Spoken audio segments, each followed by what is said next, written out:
जमीन के अंदर पड़े हुए खाद अगर आपको फसल के लिए उपलब्ध करवाने हैं तो जमीन के अंदर सूक्ष्म जीवों की संख्या को आपको बढ़ाना पड़ेगा और उसकी संख्या को बढ़ाने के लिए आपको उसे भोजन देना पड़ेगा, तभी वो अपनी संख्या को मल्टीप्लाई कर पाएगा। और भोजन उसका होता है कार्बनिक खाद।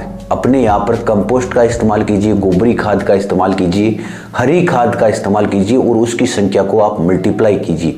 और मल्टीप्लाई अगर आप कर देंगे तो आपकी ज़मीन के अंदर कम से कम खादों के अंदर भी आपको अच्छी उपज मिलेगी, अच्छी पैदावार आपको देखने को मिलेगी और अच्छी गुणवत्ता वाली फसल आप अपने यहाँ पर अपनी ज़मीन के अंदर कर सकते हैं। और ज़मीन के उपजाऊपन को आप सालों साल चला सकते हैं। बेशक आपको अपनी ज़मीन के अंदर सूक्ष्म जीवों की संख्या को बढ़ाना पड़ेगा। नमस्कार किसान साथियों, हम अपनी ज़मीनों को लगातार उपजाऊ देखना चाहते हैं, उसके अंदर अच्छी उपज लेना चाहते हैं और इसके लिए हम उसके अंदर काफ़ी सारे खाद, यूरिया, डीएपी, पोटास और भी काफ़ी सारी कंपनियों के जो माइक्रो न्यूट्रिएंट आते हैं वो उसके अंदर डालते रहते हैं। परंतु ज़मीन का जो उपजाऊ स्तर है, जो उत्पादन का स्तर है, वो धीरे धीरे घट रहा है, उसके अंदर उपज अपने को कम मिल पा रही है। परंतु किसान साथियों, इस उपज के पीछे और ज़मीन की उर्वरा शक्ति के पीछे मुख्य रूप से जिम्मेदार होते हैं सूक्ष्म जीव, जिनको अपन भूल जाते हैं कि ज़मीन के अंदर कुछ जीव हैं, ज़मीन के अंदर जान है। और ये जान कब होगी? जब मिट्टी के अंदर सूक्ष्म जीव हैं तभी वो मिट्टी कहलाएगी, वरना वो एक प्रकार से धूल होगी। उसके अंदर सूक्ष्म जीव नहीं है तो वो धूल है। और उसके अंदर कितना ही आप यूरिया डाल दो, कितना ही डीएपी डाल दो और कितनी अच्छे प्रकार के हाइब्रिड गुणवत्ता वाले बीज डाल दो, उसके अंदर आपको उत्पादन बिल्कुल भी नहीं मिलेगा। तो आज इसी बारे में अपन बात करेंगे किसान भाई किस प्रकार से अपनी ज़मीनों को सुधार सकते हैं, वो अपनी ज़मीनों को बंजर होने से बचा सकते हैं और जो ज़मीनें बंजर हो चुकी है उनको किस प्रकार से वो उपजाऊ बना सकते हैं। सूक्ष्म जीवों की ग्रोथ को बढ़ा के, सूक्ष्म जीवों को मल्टीप्लाई करके, उनकी संख्या को बढ़ा के किस प्रकार से किसान भाई अपने यहाँ पर अच्छी उपज वाली मिट्टी बना सकते हैं और अच्छी उपज अपने यहाँ पर फसलों की वो ले सकते हैं। क्योंकि आजकल मैं देखता हूँ काफ़ी सारे रिसर्च हैं, काफ़ी सारी कंपनियाँ अपनी वीडियो बनाती है, यूट्यूब पर भी यूट्यूब भरा पड़ा है, इससे सैकड़ों वीडियो है कि आप अपने यहाँ पर ये वाला उत्पाद काम में लीजिए, ये वाला माइक्रोराजा डालिए, जिससे आपके यहाँ पर अच्छी मात्रा में सूक्ष्म जीवों की संख्या बढ़ेगी, आपके यहाँ पर बहुत अच्छा उत्पादन होगा, आपकी ज़मीन के अंदर बहुत भयंकर रूप से अनाज उत्पादित होगा। तो काफ़ी सारे वीडियो मैं देखता रहता हूँ और किसान भाई इसको लेकर भ्रमित रहते हैं कि ये वाला उत्पाद मैं डाल लूँगा तो मेरे यहाँ पर सूक्ष्म जीव हैं, उनकी संख्या वो बढ़ जाएगी तो मेरे यहाँ पर अच्छी उपज होगी। परंतु किसान साथियों, ये जानना जरूरी है कि सूक्ष्म जीव क्या है और उनकी संख्या को किस प्रकार से बढ़ाया जा सकता है।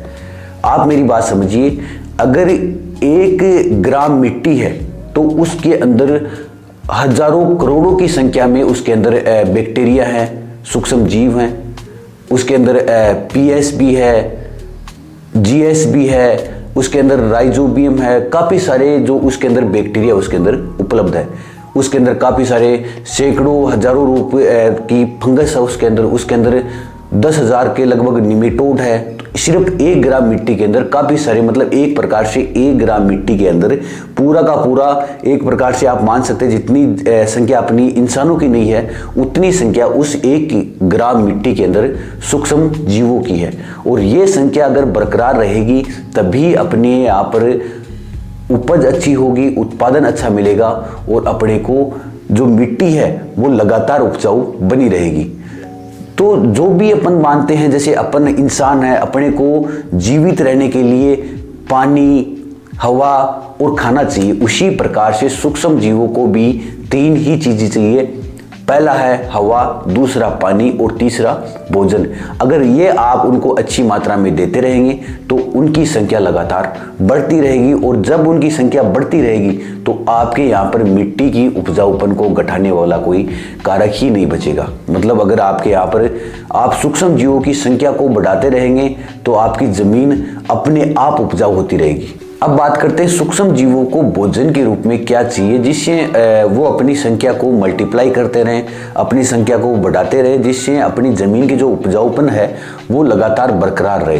तो जो सूक्ष्म जीव होते हैं उनको खाने के लिए कार्बनिक पदार्थ चाहिए, उनको कंपोस्ट चाहिए, जिसे वो डिकम्पोज करके एक प्रकार से पौधों के लिए खाद बना पाए और उनके लिए वो भोजन हो जाएगा और पौधों के लिए एक प्रकार के पोषक तत्व हो जाएंगे। अब कितनी मात्रा में वो खाद चाहिए साथियों, अगर एक जनरली बात करें तो अगर 1 एकड़ मेरे पास ज़मीन है, मतलब लगभग कच्ची बीघा में 4.5 बीघा के लगभग ज़मीन है, तो कम से कम मैं उसके अंदर 10 टन या 20 टन गोबर की खाद डालूंगा, तब जाके जो सूक्ष्म जीव है उनको भोजन की पूर्ति हो पाएगी। आप समझिए मेरी बात, एक सीजन मतलब 1 साल है जिसमें एक सीजन में मेरे को डालना है 10 से 20 टन गोबर, तब जाके उनकी पूर्ति हो पाएगी।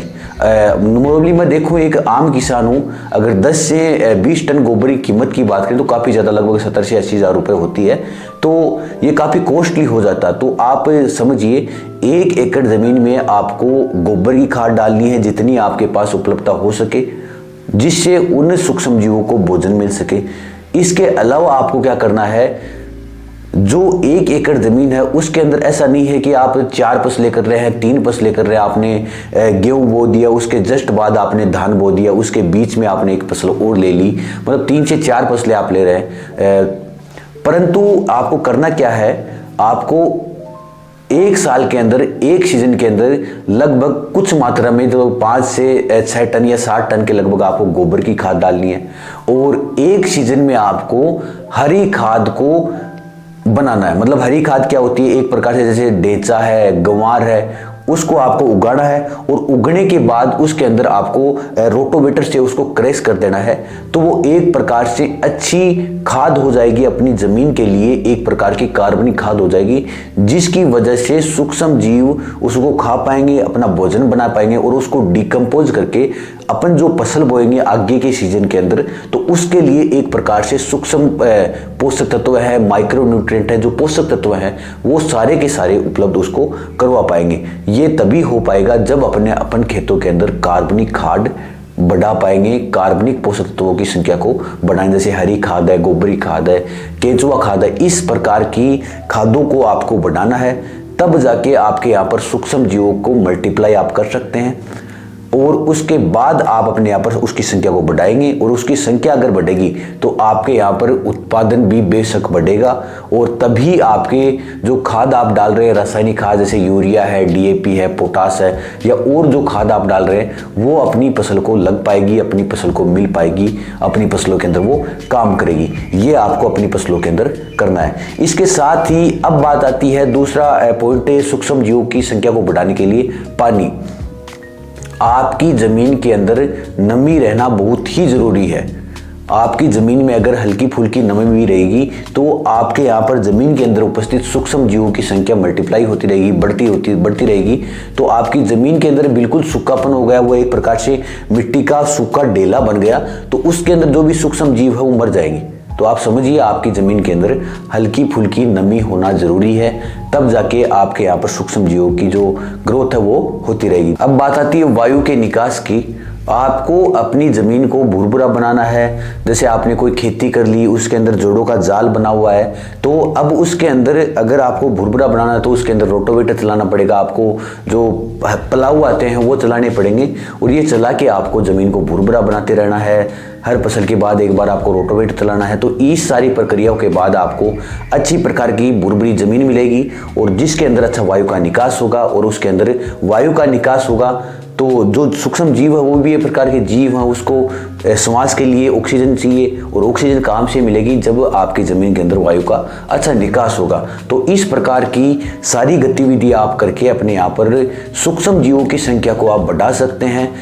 किसी भी मिट्टी के अंदर सूक्ष्म जीव मरते नहीं है, उसके अंदर बिल्कुल नहीं मरते। अगर आपने कार्बनिक खाद डाल दिया है तो उनकी संख्या फिर से बढ़ जाएगी, फिर से वो उत्पन्न हो जाएंगे। वो मरते नहीं है कि ऐसा नहीं है कि किसी ज़मीन से वो बिल्कुल ख़त्म हो चुके हैं। आप अपने यहाँ पर कार्बनिक खादों का इस्तेमाल कीजिए, उनको अच्छा भोजन दीजिए, तभी उनकी जो संख्या है वो मल्टीप्लाई होगी, उसकी संख्या बढ़ेगी और आपके यहाँ पर अच्छी ज़मीन मिलेगी, आपको अच्छी उपजाऊ ज़मीन मिलेगी आपको, और उसके बाद आपको अच्छी उपज भी देखने को मिलेगी। बेशक आपको जो सूक्ष्म जीव जमीन के अंदर है उनकी संख्या को आपको बढ़ाना है। धन्यवाद साथियों, जानकारी किस प्रकार की लगी, वीडियो अच्छा लगा तो वीडियो को लाइक कर सकते हैं, हमारे चैनल को सब्सक्राइब कर सकते हैं, साथ ही बेल आइकन को दबाकर नए वीडियो के नोटिफिकेशन आप प्राप्त कर सकते हैं। धन्यवाद साथियों।